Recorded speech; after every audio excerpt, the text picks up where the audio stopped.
Hey, everybody, this is Eric Diamond, and you're listening to The Mike Wagner Show. The Mike Wagner Show is powered by Sonic Web Studios. Hi, this is Mia Mosinzia, also known as Mia No Time for Love. Check out my latest book, Missing, available on Amazon. The Mike Wagner Show, also brought to you by The Sweet Psalmist by Serena Wagner, available on Amazon. Highlight the Book of David. It's now time for the Mike Wagner Show, powered by Sonic Web Studios. Visit online at sonicwebstudios.com for all your needs. The Mike Wagner Show can be heard on Spreaker, Spotify, iHeartRadio, YouTube, iTunes, Anchor FM, Radio Public, and themikewagnershow.com. Mike brings you great guests and interesting people from all across the globe. So sit back, relax, and enjoy another great episode of the Mike Wagner Show.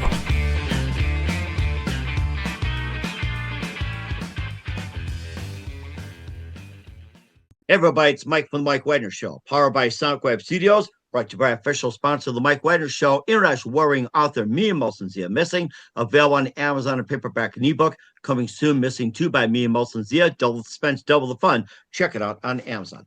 Also brought to you by Sweet Psalmist by Serena Wagner, based on the life of David in 30 exquisite paintings, non-Amazon keyword, Sweet Psalmist Serena Wagner, and the Sensei Swing, Eric Diamond, with his latest, All of Me, featuring the title track, I've Got a New Heartache, Bring You Sunshine More, ericdiamondmusic.com. Check him out on YouTube, Spotify, and your favorite platform today.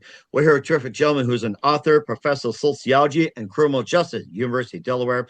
He published Homeland Security, The Long-Term Consequences of Harsh School Punishment and Judging Juveniles, which he won awards in 2007, American Society of Criminology, Michael J. Handicap Award. Also research focused on juvenile justice and punishment and policing of youth, crime rates, and inequality in schools. And he was a former president of American Society of Criminology, director of corrections. And also his new book goes beyond on how out-of-school suspensions increase with racial inequality. And the book is called Suspension, Education, and School Punishment and the Legacy of Racial Injustice. Live, ladies and gentlemen, the Plus Studio somewhere in beautiful Delaware, the amazing author, professor of sociology and criminal justice at University of Delaware with the book Suspension, Education. You'll learn from it, the multi-talented Aaron Kupchik. Aaron, good morning, good afternoon, good evening. Thanks for joining us today. Thank you much for having me on the show, Mike. Well, it's great to have you on board as well, too. So you're an author and professor of sociology, criminal justice at University of Delaware. You published Homeroom Security, The Long-Term Consequences of Harsh School Punishment, Judging Juveniles, and you won an award back in 2007. You also did some research with focusing on juvenile justice, punishment, and policing of youth or policing, and also crime rates, inequality in schools, and have an effect. And your new book goes beyond how the out-of-school suspensions increase racial equality and also increase risk of academic failure. More, the book is called Suspension, Education in School Punishment and the Legacy of Racial Injustice. Before getting on, Aaron, tell us how you first got started. You mean on this project or long ago first? No, just with your career, how you got started. Go way back, machine, Aaron, way back. Way back machine? You got it. Way back, like in Peabody and Sherman or Doctor Who, however you want to call it here. The way back machine. I'll go Peabody, that route. But there you go. I like version. It. Yeah. Go ahead, Mr. Peabody. Yeah. I was a psychology major at Boston University as an undergrad. And maybe, I had a really formative experience while I was there. I was so lucky, I was able to do a semester abroad, and I studied in London for a semester and had an internship working at a home for juvenile delinquents, essentially, right, for kids who've been in trouble. And it really spurred my interest in thinking about young people when they get in trouble with the law, because, the kids I worked with, they were kids, and they were, they misbehaved sometimes, but they weren't bad people. They were kids who came from rough circumstances. It took me a few years after college to figure out what I wanted to do, but I eventually wound up in a doctoral program for sociology at New York University. And I continue to think, though, about how we punish children in the juvenile justice system. And, I've studied a few things, as you noted in your wonderful introduction, including I spent a lot of time studying how we prosecute children as adults earlier in my career. But it occurred to me that if you're really interested in how we police and punish children, which I am, because I think it's important. It teaches them so much about their role in society. It can prepare them to be better or do worse and so on. If you really care about how we police and punish them, then schools are the place to be, because that's where they're interacting the most with rules, with authority. That's where they're getting punished. And almost all kids go to school, but thankfully, relatively few make it into the justice system. So I kind of shifted efforts and started focusing a lot more on schools. And over the past almost 20 years, I guess, I've been focusing more on school punishment and school policing. And it occurred to me a few years ago, about 6 years ago, that we know a lot about school punishment. And we know, for example, that schools tend to overuse suspension and other exclusionary punishments that kick kids out of school. And we know that that's harmful, that it doesn't help behavior, and it hurts them in the long run. It hurts their families, their communities, even their schools. But no one explained why we do this to begin with. And so that's what this book is really trying to get at. It's trying to explain, why did this seem like a good idea in the first place? And it takes me back to when we first started using out of school suspension. Mm-hmm. And was that one exact precise moment that simply influenced you into what you're doing? You were in that study in London. What was that one exact moment that simply said, this is it? I don't think there was any one moment. I think it was just a slow burn. I think, over time, I think that I think each of those experiences really gradually shaped the way that I think and what kinds of things I wanted to do. So I don't think it was a single moment. I think it was an accumulation of experiences. Mm-hmm. And he also talked about working with kids in London, the troubled youth and everything. How is the troubled youth in London comparing to the troubled youth in the United States and the rest of the world? Oh, they're very similar, extremely similar. I mean, every kid is unique, of course. We have more weapons, more firearms here in the U.S. Than they do in England. But otherwise, the kids that I worked with were similar to the kids you'd find in a detention facility here in a whole lot of ways. They came from similar families and backgrounds and communities. They were arrested for similar things.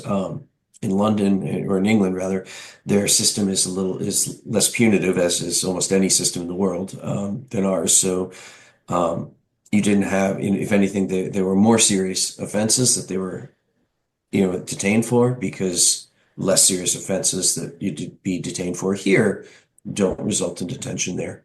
But okay, so much similarity. So in other words, we have more serious offenses for the less ones, like say with more punishment handed down, like the for the less serious, like say they handed down, like, oh, you're going to spend a month in detention for sticking a wad of chewing gum underneath the seat, or like say you're just like something very harmless, you just like spit wash it like that. It's like you're gonna get too much for this. In reality, it's just like slapping the wrist and say don't do it again. Or it's just like you may have something like you'll call somebody a name, you get like God, a week or something like that. So I think that's the kind of things that just really need to be calmed down. Back in the day, it was just like warning, slapping the wrist. Or my question is like we were given the paddle back in the day. Every kid feared that back in the day. Oh my God, the paddle in the principal's office. Mm-hmm. Yeah, it's still legal in 19 states across the country. So it is still used frequently in some districts, but overall, not nearly as frequently as it was a couple of generations ago. Yeah, and research suggests that it's not a good idea to use corporal punishment. The old adage, violence begets violence. It's really not how we want to be best teaching young people about what authority looks like and how rules get maintained. It's not the best model behavior, but it is still used in quite a few states.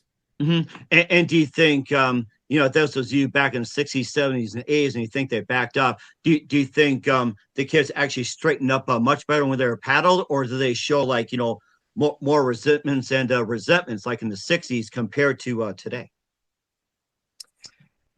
So research on corporal punishment, whether it's spanking in families or it's paddling in schools, shows that it tends to produce more bad behavior, not less. So it is less effective than other strategies at curbing misbehavior.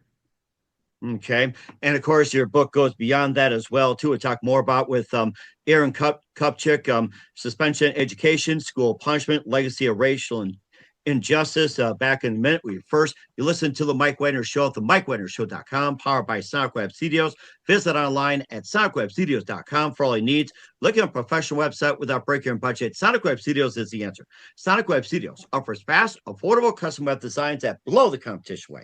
Call today, 1-800-303-3960. That's 1-800-303-3960, or email to support@sonicwebstudios.com. Mention the Mike Wagner Show, get 20% off your first project. Sonic Web Studios, take your image to the next level.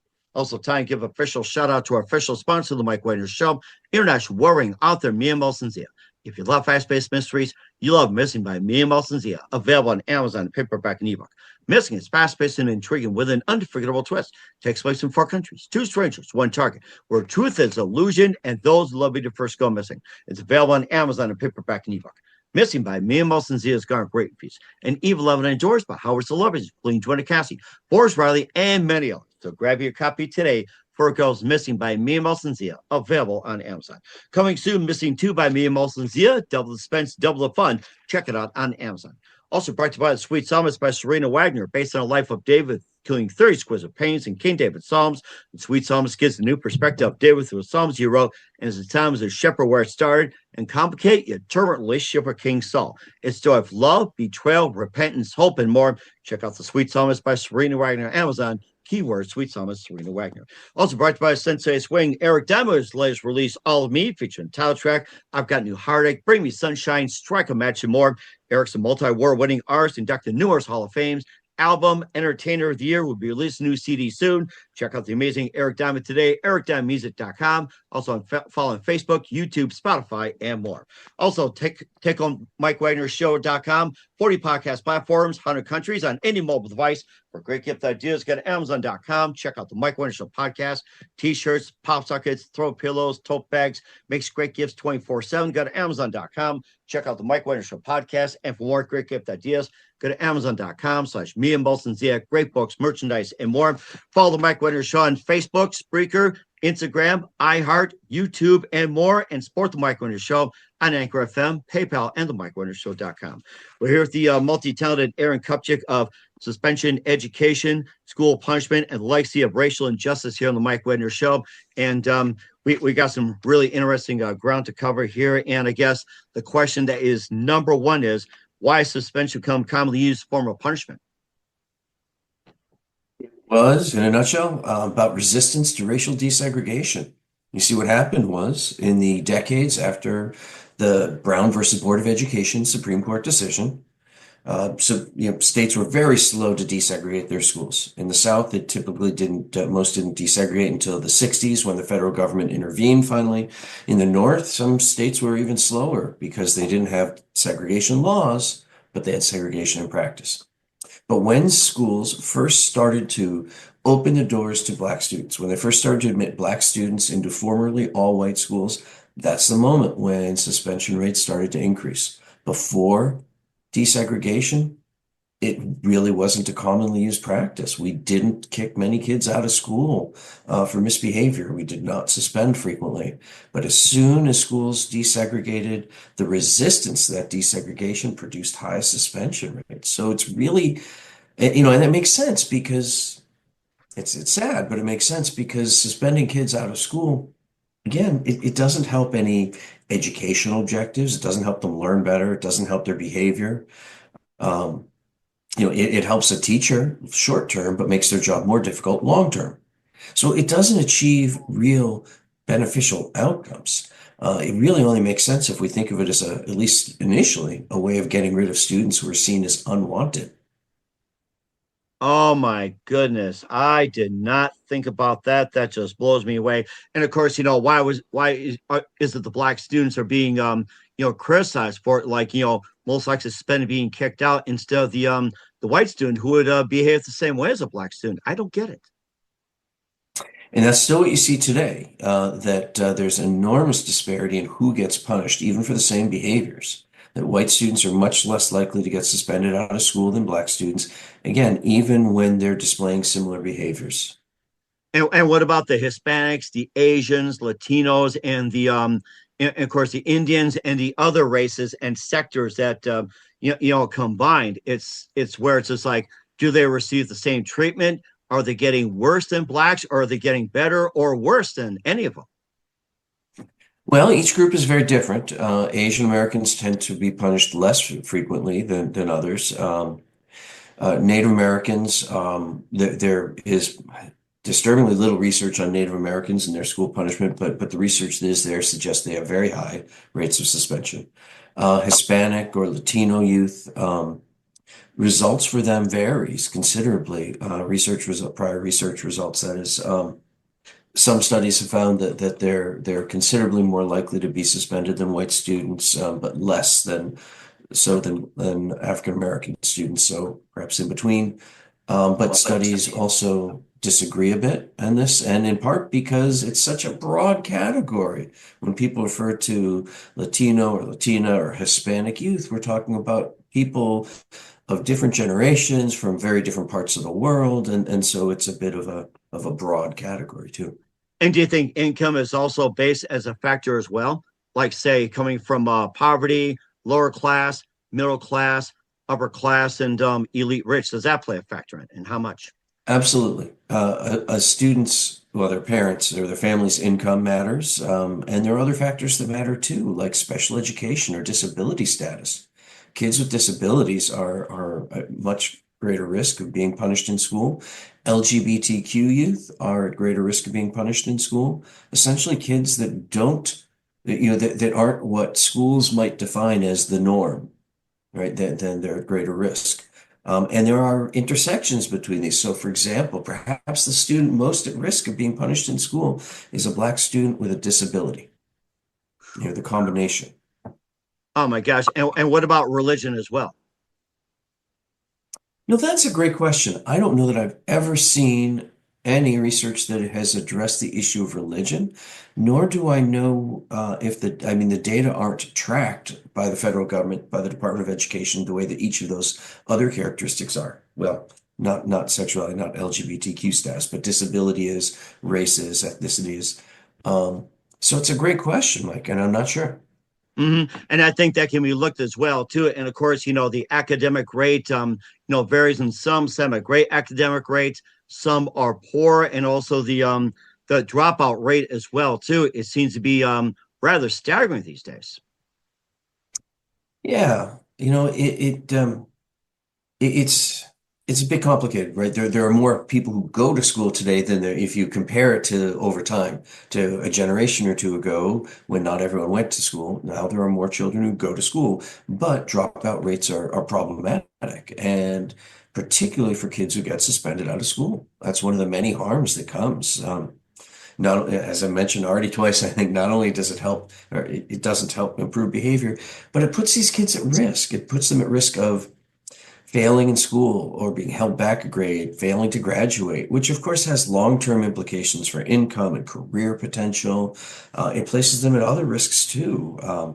In one study, colleague and I found years ago that kids who get suspended are less likely to even vote and volunteer in their communities 15 to 20 years. Oh, really? Oh my gosh, I never thought about that. And of course, less likely to volunteer, less likely to vote. And is this like a root cause of being suspended? Is that the root cause? Or is there more to that than just being suspended? Well, I mean, I don't know if I call it the root cause. It's definitely a contributing factor. There are others as well. There are a lot of things that shape our civic behaviors, but being suspended is one of them. And the reason that we studied it to begin with is because often getting suspended out of school is, well, it's anti-democratic at times, particularly if it's, imagine a zero tolerance policy. I'm sure you've heard that phrase. The Right. idea of a zero tolerance policy is that a school has a rule, and it doesn't matter how severe. We're not going to evaluate the specifics of what happened. If it's in this category, you get this punishment, right? And it leads to all sorts of problems, like, a student who, worked a shift the night before at Home Depot and forgot they had a box cutter in their bag, but that's a weapon. And so now they're arrested and kicked out of school. Oh my gosh. Oh, because they forgot a box cutter working night shift at Home Depot? Oh, There was one probably a good 15 years ago, here in Delaware that I thought was so ironic. A student, I believe it was a middle school student, it might have been an elementary school student. She was running for her class president and she had a cake that said vote for me and brought it into school along with a cake knife, hands them both to the teacher. The teacher cuts the cake and then reports her for bringing in a knife, and she's suspended because of zero What? tolerance policies. A cake knife? Is it like a regular cake knife, a special one, or is it just like is it like a less dull knife? As I seen the ones that look like a special, literally, and they call it a weapon? But that's the point of zero tolerance policies was it took all discretion away. So anything in this broad category counts, right? And this, I mean, is a problematic. Schools have certainly begun to move away from zero tolerance policies, but it spurred me thinking about how undemocratic it is, right? The zero tolerance policy says we're not going to have any dialogue. We're not going to discuss this, and we're not going to think about context. I don't care about any of that. You're in this category, so you're gone. And what does this teach young people about being a member of society and participating in civic dialogue?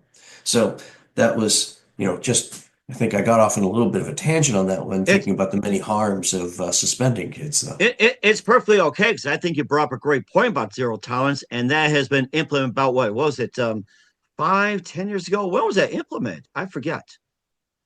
When was that Zero implemented? tolerance policies first came out in the mid 90s, actually. Oh, But it was over the 90s. past, Okay. yeah, Wow. over the past 5, 10 years, they have a lot of schools have moved away from them. Not all, but many. Okay. And what do you think were the causes of not non-zero tolerance and everything like that? Of implementing zero tolerance policies to begin Correct. with, you mean? Yes. Hmm. Yeah. So, zero tolerance policies were a direct result of federal law. I believe it was called the Safe and Drug-Free Schools Act in the mid 90s. So it was federal law that required them for certain offenses, but schools implemented that federal law and then expanded the types of categories that they kick kids out for. And that law came in the mid 90s, right amidst the super predator scare and concerns about juvenile crime. Of course, it was, the all of these fears came right after juvenile crime had started a historic decline. But nonetheless, there was a lot of fear, a lot of getting tough on juveniles that occurred during that era. Hmm. And do you think with the whole thing on zero tolerance and everything like that, do you think that made the jobs for the teachers easier? Did it make it more difficult? Did it become like, more aware, or have they just gotten lazy? It's like, oh, it's under zero tolerance. See you later.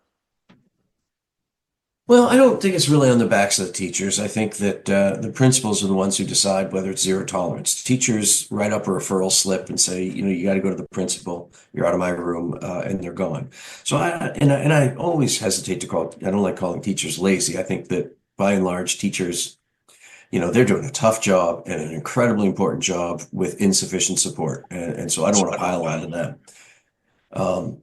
Now, how it changed administrators' jobs and whether they like it, I don't know, to be honest. I think that I think it varies a lot. I have spoken to some administrators, a handful of them during different research projects I've done, and some liked the clarity of zero tolerance, but many just disliked zero tolerance because they wanted to be able to help kids in individualized ways, and they realized that didn't let them. Hmm. And what are some of the other alternative solutions to kicking the troublemakers out of school instead of like kicking them for suspensions? What are some of the other alternatives? There are a host of better solutions that evidence shows are more effective at curbing student misbehavior, helping teachers teach, and maintaining safe schools. And they go by different, you can get like brand name types of policies like restorative justice or positive behavioral interventions and supports, and hire people to come and teach you how to do these things, or social and emotional learning strategies. So there are a variety of different strategies, and the way I think of them, they really share two core elements, each of these strategies. And the first of those core elements is that they treat students as children who are cared for, not as problems to be managed. Right? Think about a zero tolerance policy. There's little care for the child there. That's a problem to be managed, right? And in thinking of them as children to be cared for, that includes helping young people solve their problems, helping empower them with the skills to do better, right? So it is a really mundane but common example. Think of this, right? The most common reason I'm told by teachers why students act up is that the student doesn't understand what's happening in class. So they, misbehave, they're disruptive. This is a problem. But they're doing it for a reason, right? They're either trying to deflect attention away so that they don't feel stupid, or or they're trying to get kicked out of class or something like that. So what do? We kick them out for 3 days, and then they fall further behind. So even something like coupling, with tutoring, right, or not removing them, or finding out why they're acting up, so that because there's almost always a reason. There's almost always a reason. I had a conversation just a few days ago. I was presenting some of my research, and this wonderful woman came up after my presentation and was talking about the school she went to, which was just, she said it was the worst school in Boston at the time, and Really? suspension rates were awful. And she did her work, and she didn't get in trouble except for one time. She got suspended out of school for wearing a hat. What? And she said what happened was she was dealing with an illness, and on a member of her family was gravely ill and was dying. And she was sad, she was depressed, she was angry, and she didn't have time that morning to do her hair. So she put a hat on, and she wasn't going to take the hat off, as teachers told her to take the hat off. It's violating school rules. So they suspend her. Now, did she break the rules? Yeah, she did, right? But did anybody ask her why? No, nobody cared to ask her why. That's what I'm talking about. Helping solve problems, not treating them as problems to be managed. Mm-hmm. The second. No, go ahead. Go ahead. I was going to say, I thought she got kicked out for wearing a Boston Red Sox hat or a Yankee hat. It would have been a Yankees hat if she was in Boston, maybe. Right, yeah, but go on with number 2 here before we get off on caps here, before I wear one. So the second thing that these strategies share is that they build inclusive school climates. An inclusive school climate, what I mean by that is it's a school where students feel they belong and that they're accepted and they're part of something and people there care about them, right? And research shows that maybe the most consistent predictor of school safety is whether there's an inclusive school climate. Now, when we suspend students frequently, we make it less inclusive, right? We make school a hostile place. Mm-hmm. So these strategies, they also try to build connectedness between students and each other and students in the school. So there are a whole lot of strategies that we can do to help boost school safety, to help teachers so that they can do their jobs more easily, to help respond to student misbehavior in practical and productive ways rather than out of school suspension. Mm-hmm. And do you think the quality of teaching is also affecting the kids as well? Because I'm hearing some reports that kids are bored frequently and they're being less challenged. And do you think that could play in a factor of misbehavior, potential suspensions, because they're not challenged enough when it comes to teaching or being taught or anything like that? Do you think they're not being challenged? Yeah, being bored in class is always a problem. It's important to engage with students. I don't know that student boredom has increased over time. I haven't seen any evidence that student boredom has increased. I do think we have a problem, particularly in lower income areas, with overcrowded schools and classrooms, so that the teacher has a more difficult job to engage all students. Or if the school isn't adequately supported financially so that they don't have the same learning materials in class, I think those can be real problems. But I don't think the problem is that teachers aren't well trained or aren't doing their jobs right.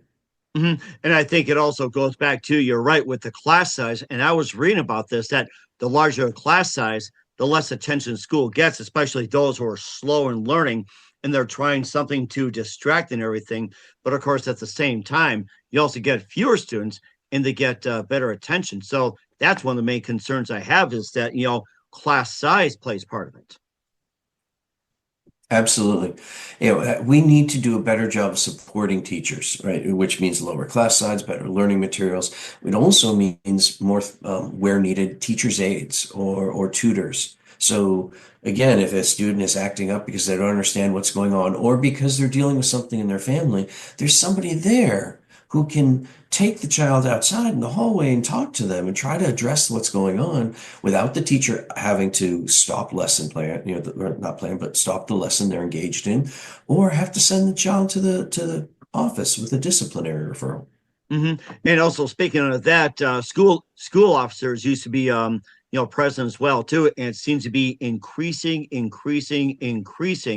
And is there a way, can we how do we get the decrease? But it seems like school officers are actually like police officers, but they put on more duties as well. It's like they got better things to do, like arrest drug dealers or arrest criminals or shootings, everything like that. But policemen in school increasing? Yeah, I'm speechless. No, it's absolutely true that the number of police officers in schools has grown a lot over the last 30 years. Really has grown quite a bit over the last 30 years. Since that same time when we talked about before, the mid-90s and zero tolerance policies and increasing how we police and punish children. We started putting a lot more police in schools, and that can be problematic. You're right. It means that police officers are in the school rather than doing other things. But it also means that we're asking them to do things they're not very well trained for. And that's not I don't mean to be insulting the police officer. I think it's putting them in the wrong position, right? So a big component of policing in schools is mentoring children, being a counselor to them, teaching law-related education. Well, most police officers don't don't know how to teach. They're not certified teachers. Or talk to children as well too, especially making arrests. Talking to youth and everything. I think that's been like a barrier as well. I've noticed over the years. Absolutely. I mean, look, people who support these programs say, "Hey, another caring adult and role model is a good thing," and I don't disagree with that, right? And I don't have.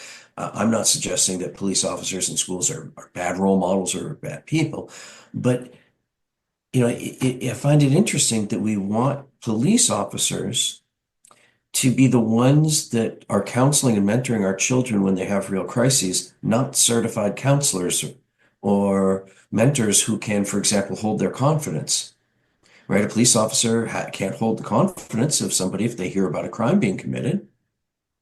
So, it's more complicated, I think. And if we put more mental health providers, people trained in adolescent development, it would really in schools, it would really benefit children. And also screen teachers as well too on their interest level on interacting with the kids, what's wrong with them, counseling and everything. And I'd probably say just more in-depth testing be done, not just say here's a body, throw them in there. It's like more testing involved. It's like test after test after test. Was it like you got that quadrant? Was it Rorschach's testers? So it's like there's like some kind of test out there that just measures their aptitude, what they can do, what they can't do, and have teachers just go through a rigorous test. It's like, can you really handle a child in a certain situation? What do you know about this? What do you know about that? Do you think that should be done in terms of teachers getting more qualified jobs? Are you skilled at this, being really detailed about children? Yeah, well, I think those are interesting ideas, but to do that, to have a higher bar for who becomes a teacher, we need to pay more. We need to attract more people to the profession. We need to make the job easier, and not easier is the wrong word. We need to remove a lot of the burdens that are frustrating to teachers. Again, the same things I've been talking about, like overly difficult classes, unsupportive administration, and so on. And also those who are angry about the school suspensions on their kids. Back in the day, you walked into the principal's office, you stated your case, and lately you've been prevented from doing that. And what can they do nowadays? Students or parents fighting back against an unfair school suspension, like say getting suspended for 2 weeks for, like I said before, sticking a wad of chewing gum under the seat, or 3 weeks for shooting a spit wad, or simply like throwing something just to get somebody's attention across the room or something. Yeah, I have, for the record, I haven't heard of 2 weeks for a piece of gum under or a spit It's an wad, example but like this unfair one. That's an example. just making sure the Unfair. record's clear. Right. Yeah, there's no such thing, but I'm talking about extremities like that. But you're not far off, though, Mike, in the sense that the most common reason for school suspension is not violence, it's not drug use, it's not, alcohol or weapons. It's mundane misbehavior, it's disruption of class, it's insubordination, it's violation of a dress code, it's mouthing off to a teacher or cursing in class or something like that. And these are all nuisance behaviors. These are problems, right? It is a problem if you're trying to teach and someone is being disruptive, and the school has to respond. It's important to enforce the rules of the school. But the question is, how do you do that? And whether you kick the kid out of school for doing something like that versus keeping them in school. But your question was, how can parents respond, right? How can parents fight back? And there are all sorts of mechanisms. There is usually a parent hearing before you're coupled with a suspension. When a child is removed from school for a period of time, the law says they have to have a hearing, typically. So parents can show up or might need to show up at that hearing, state their case. Of course, parents have different levels of ability to do that based on how comfortable they feel, how much cultural capital or social capital they have, their level of education, whether they can afford a lawyer, things like this, right? So level of privilege matters in their ability to contest it. There are also longer term scheme things that families can do and children can do. There have been some really interesting and influential movements, social movements in the past 10 or so years, often very student-led and parent-led, to try to combat harsh school punishments, to try to address what the things we're talking about and implement evidence-based policies instead. So students and their parents who've organized, who put pressure on school districts, have been somewhat successful. And school districts, they'll listen to their constituents if there are enough of them. I mean, it's very local government. Mm-hmm. And of course, what are some of the more common ones or common solutions that any school district can learn from? Like, say, with you contest a certain suspension and it's successful. What are some more common ones that has worked? And basically, what can other school districts who are watching this can learn from as well?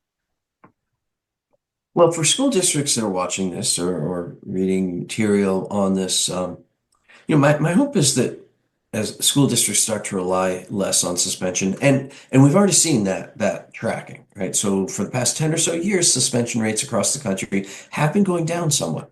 Maybe not as rapidly or as extensively as we'd like, but they have been going down. But they can go down much, much more. Suspension has to be seen as a last resort, almost as a failure that other options have failed before we suspend a kid. I'd like to see it almost never used. I can understand it's necessary at times if it means protecting the school, if there's actual violence, actual harm, risk of harm, but that's a very small percentage of most suspension cases, right? Typically, it's for other types of behavior. So my hope is that districts who are watching this start investing more in trying to help children solve their problems when they act up, in trying to support teachers to manage their classrooms while enforcing rules, but and holding students accountable without resorting to exclusionary punishment. I hope that they, again, better support their teachers by providing the aids that they need, the training that they need, and so on. Mm-hmm. And I think that's really important as well, too. And where can we find your book at, Aaron? You can buy it wherever good books are sold, including the publishers, nyupress.org, the publisher's website. But all the major booksellers should have it. It is in print now.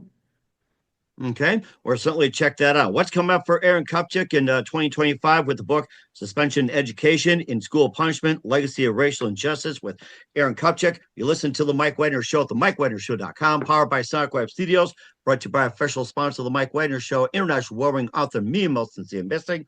Also brought by Sweet Psalmist by Serena Wagner, based on a life of David, now on Amazon, keyword Sweet Summit, Serena Wagner, and the Sensei Swing, Eric Diamond with all of me. Check it out, ericdimemusic.com. We'll be back with Aaron Kupchik of Suspension Education after this time. Hey, everybody, this is Eric Diamond, and you're listening to The Mike Wagner Show. The Mike Wagner Show is powered by Sonic Web Studios. If you're looking to start or upgrade your online presence, visit www.sonicwebstudios.com for all of your online needs. Call 1-800-303-3960 or visit us online at www.sonicwebstudios.com to get started today. Mention The Mike Wagner Show and get 20% off your project. Sonic Web Studios. Take your image to the next level. Hi, I'm Burl Barer, legendary American author, and I'm here to tell you about Missing, the new mystery suspense novel by Mian Mosensia. It's really a good book. Very surprising. Never metaphor I didn't like, especially in this book. Here you have a main character whose life has been filled with despair. His wife died in 9/11. His young daughter died of a rare disease. He's not a happy camper. What does he do for a living? He's a physical fitness trainer. When somebody hardly knows, someone he's never met, he only has encountered them on an internet chat line, goes missing, this is his journey. He's going to go rescue them. This is his search for redemption, his search for his own personal promised land. He couldn't do anything about the death of his wife, the death of his child, but maybe he could rescue this woman he's never met. That is, if she exists. Missing by Mian Mosensia, international in scope, vastly entertaining, full of surprises. I suggest you get it, neither paperback or an electronic edition for your Kindle. Missing by Mian Mosensia. Hey, everybody, this is Eric Diamond. You're listening to The Mike Wagner Show. You can check out our music and know all about us at www.ericdiamondmusic.com. Follow us on Facebook, YouTube, Spotify, TikTok. You can friend me on Facebook. You can follow me on Facebook, and you can even buy both of my albums off of Facebook. Just get a hold of me on the Facebook Messenger. We have them available in CD or thumb drive. Thank you so much, and hope you have a great day. The Mike Wagner Show is brought to you by Serena Wagner's book, The Sweet Psalmist, now available on Amazon. This book includes 30 exquisite paintings by well-known and unknown painters and King David Psalms. The Sweet Psalmist gives us a new perspective on his life in this book. Through the Psalms he wrote, his time as a shepherd in the field is where the book starts, and it goes on to describe his complicated and turbulent relationship with King Saul as well as other events. It's a story of love, betrayal, repentance, and more. It also offers advice on approaching God and living a life that pleases him. Check out the book, The Sweet Psalmist by Serena Wagner, now available on Amazon. Keywords, Sweet Psalmist, Serena Wagner. Hey, this is Ray Powers, and boy, are you in luck. Right place, right time. Tuned in to the Mike Wagner Show. You heard me. We're back with author Aaron Kupchik of Suspension Education here on the Mike Wagner Show. And Aaron, just one more thing. What can we expect in 2025 and beyond? That's a good question. First, I think I've been working on this book for the last 5 or 6 years. So I do need a little recovery time, but I have a bunch of smaller projects that I've been working on that I'm excited about. A few different analyses where we're looking at how different levels of racial dynamics, particularly segregation, influence school punishment. And by that I mean school level segregation versus district level segregation versus community level segregation. I'm also starting a new project looking at putting more police officers looking at why we do and don't put police officers in schools. The 2020 was obviously a crazy year in many ways, a fascinating year.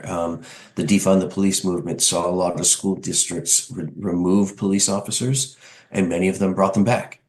And I'm fascinated by that and thinking about what led schools to remove police, what led them to bring them back, why did some remove and others not. So those are a few ideas that I have that I've been starting to work on.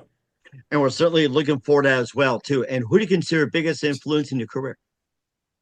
Oh boy, biggest influence in my career. My mentor, Dr. Jeffrey Fagan at Columbia University. Okay. And what's the best advice you can give to anybody at this point? Oh, that's a tough one. I wasn't ready for the best advice. Just in general, I'll make it easy on you. I'm not going to punish you or suspend you. Just in general. No suspension for this? No. I guess my best advice is to to listen to people. I think that we often spend so much time talking and thinking about what we're going to talk about and how we present ourselves that we don't listen well enough, on average. And, that's how you learn. Mm-hmm.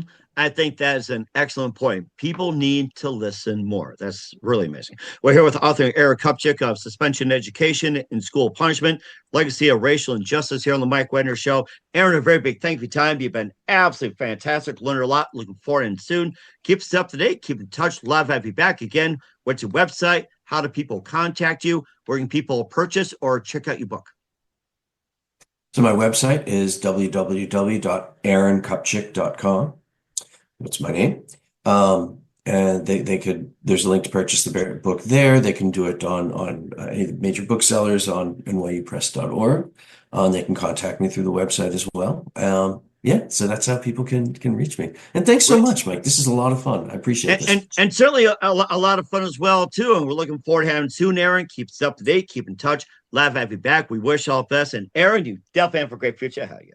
Thank you very much, Mike. Appreciate it. The Mike Wagner Show is powered by Sonic Web Studios. If you're looking to start or upgrade your online presence, visit www.sonicwebstudios.com for all of your online needs. Call 1-800-303-3960 or visit us online at www.sonicwebstudios.com to get started today. Mention the Mike Wagner Show and get 20% off your project. Sonic Web Studios. Take your image to the next level. Hey, everybody, this is Eric Diamond. You're listening to The Mike Wagner Show. You can check out our music and know all about us at www.ericdiamondmusic.com. Follow us on Facebook, YouTube, Spotify, TikTok. You can friend me on Facebook. You can follow me on Facebook, and you can even buy both of my albums off of Facebook. Just get a hold of me on the Facebook Messenger. We have them available in CD or thumb drive. Thank you so much, and hope you have a great day.